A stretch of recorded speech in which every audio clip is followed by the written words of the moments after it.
For centuries, the dominant narrative taught that to be desired, one must first be liked. To be loved, one must provide comfort, consistency, and clarity. This paradigm, deeply embedded in our social conditioning, has rendered countless individuals functionally disposable. Why? Because comfort is a conclusion. It signals the end of a story. Historical strategists and philosophers, from Sun Tzu to figures like Machiavelli, understood a more profound truth. The human psyche is galvanized not by resolution, but by tension. Not by safety, but by strategic uncertainty. This is not a treatise on romance. It is an examination of psychological leverage.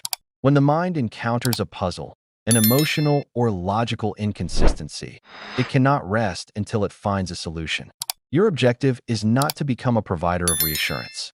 Your objective is to become the architect of a compelling, unresolved question within someone's consciousness. Once you master this shift, you cease chasing validation and begin orchestrating the conditions under which it is sought. Technique 1. The calculus of perceived value. Let's begin with a foundational principle. Deep fixation is not born from understanding. It is born from a productive failure to categorize. The brain is a prediction engine. When it successfully files a person, a situation, or a dynamic into a known category, attention dissipates. The file is closed. The critical error most make is striving for perfect clarity, constant communication, transparent intentions, reliable availability. This clarity makes you predictable, and predictability, while comfortable, is psychologically inert. The spark of obsession ignites when the file remains open. Not emotionally open through vulnerability, but logically open through incongruence. You are present enough to matter, but inconsistent enough to resist easy definition. You are neither fully hot nor cold, but strategically lukewarm and unresolved. This is where the mechanism of perceived loss activates. Note the distinction. It is not the fear of losing you personally that triggers investment. It is the fear of losing position within your internal hierarchy. The human nervous system is exquisitely tuned to monitor social standing and relevance. You can be liked and yet be irrelevant. You can be respected and yet be replaceable. True leverage emerges when that sense of position feels unstable. This instability is not created by mere neglect. It is engineered by authentically outgrowing the frame in which you were initially placed. This requires genuine evolution, not performing mystery, but embodying change. When your routines shift without announcement, when your focus upgrades without seeking permission, when your energy transforms but your explanations do not, the observing mind is forced to recalculate. Why is he different? What changed? Did I misread the situation?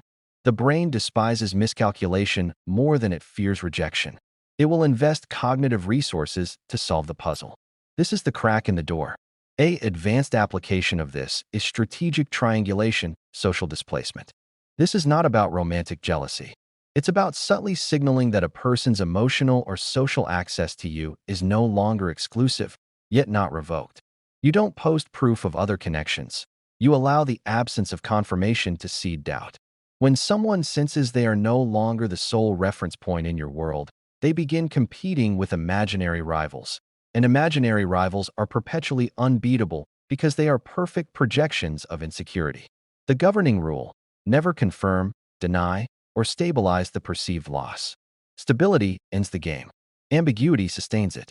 As long as they cannot definitively gauge whether they are rising or falling in your esteem, their attention remains captive. They invest to regain certainty. In this state, you are no longer merely the prize. You become the measurement. Their sense of worth becomes subtly tied to your calibration of them. And once someone's self-positioning is entangled with your presence, walking away becomes exponentially harder. They begin to orbit. Before we delve deeper into the psychological mechanisms that lock this orbit into place, I want to pause. If you're finding this analysis of human dynamics valuable, if it's challenging conventional narratives you've been taught, then show this channel some support. Hit the like button. It helps the algorithm share this with more independent thinkers. Subscribe and turn on notifications, because we are just beginning to deconstruct the architecture of influence. There is much more to unpack. To influence behavior at a foundational level, you must move beyond surface-level wants and engage with core-level vulnerabilities. You cannot control a person through what they love, for love is often fickle. Lasting leverage is found in what they have never fully healed. Every individual carries an internal fracture, a weakness they protect, a narrative they rehearse, a sensitivity that predates you. You did not create it. Your role is to arrive at its frequency. Your objective is not to heal it. Healing removes leverage and places you in the role of a therapist. Your objective is recognition, precise, silent, and non-confrontational. You do not attack the wound. You brush against its edges as if by accident. How do you identify it? Listen for repetition without awareness. People unconsciously rehearse their core wounds.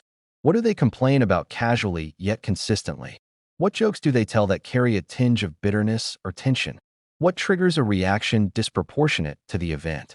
Anger wrapped in humor, cynicism disguised as wisdom, sarcasm masking anxiety. These are the fingerprints of an unhealed injury. Once mapped, you activate it indirectly through reflective ambiguity. You do not press directly. Instead, you offer a narration of a sensation you perceive. Instead of "you're insecure," you reflect. I sometimes get the sense that you need a lot of external certainty, almost as if your own judgment isn't quite enough for you. Instead of "you're closed off," you observe. It feels like your independence isn't just a preference. It's something you had to build for protection. You are not accusing. You are mirroring. This bypasses logical defense. The nervous system reacts first. When that nerve is touched, an automatic process begins. They will try to correct the image you now hold of them. This is the opening. You have now transitioned from being just another person in their life to becoming the mirror they feel exposed in. You implicitly offer two positions: the one who understands them uniquely, or the one who sees through them completely. Both paths pull them closer. They will open, explain, justify, and reveal, not because you demanded it, but because their psyche demands repair in the face of your perception. This creates a trap they will not experience as manipulation, but as unprecedented intensity. With him, I feel more seen. With him, I can't hide. With him, things feel real. You are no longer merely stimulating attraction. You are triggering self-revelation, forging a bond that is visceral and identity-based, stronger than fleeting desire. At this point, you are not seducing them. You are disarming them. And when someone becomes convinced you are the only one who perceives their hidden self, they stop guarding themselves against you. Control, at this stage, becomes a function of their own need for validation through your lens. Technique 3. The strategic application of silence. Most misinterpret tension as a signal to communicate. They speak, explain, defend, and react. In doing so, they surrender leverage. Words resolve. Silence multiplies. Strategic silence is not passive aggression or childish punishment. It is a calculated intervention. It is the weaponization of absence within presence. You remain visible, but emotionally unreachable. A message left unseen. A response delayed without apology. A presence that offers no warmth or reassurance. When someone is psychologically invested, silence is never neutral. It is an emotional vacuum. And the human mind cannot tolerate unresolved social and emotional signals. It must fill the void. Your silence provides no structure, no closure, no roadmap. It simply is. The invested mind will then begin its own interrogation. Are they angry? Did I overstep? Is this a withdrawal? Have I been replaced? Each unanswered question tightens the cognitive loop. Your emotional absence becomes the obsessive focal point, not because you vanished, but because you became an unreadable cipher. Apply silence only at inflection points. When they distance to provoke pursuit, you increase distance calmly. When they test with "do whatever you want," you do exactly that, without explanation. Explanation restores their balance. Silence shifts the hierarchy. Crucially, this is not indifference. You do not block or dramatize. You stay present but cool. Your silence carries a palpable weight of uncertainty, something they feel but cannot name. That nameless quality is what destabilizes. When you choose to re-engage, you do so with flat, neutral effect. No reference to the silence, no emotional accounting, as if the interim never occurred. This fractures their internal logic. Did it affect them? Was I punished, or did I simply become irrelevant? This ambiguity erodes confidence, and insecurity breeds behavioral adjustment. They become careful, not because you demanded it, but because they fear triggering the void again. Used precisely, silence does not create distance. It cultivates attentive submission. The moment someone begins to fear your emotional withdrawal, their autonomy is already ceded. This is a dense framework, and we've only covered the first 3 layers. If your perspective on human interaction is shifting, pay it forward. Share this video with one person who needs to see beyond surface-level social advice. Drop a comment below with your biggest takeaway or question. The discussion in the comments is where we build a community of strategic thinkers. We've navigated the complex terrain of psychological leverage, from perceived value to strategic silence. But understanding is only the first step. Implementation is an art. If you want a practical breakdown on integrating these principles without becoming cold or manipulative, watch more on my channel. It's the essential counterpart to everything we've discussed today.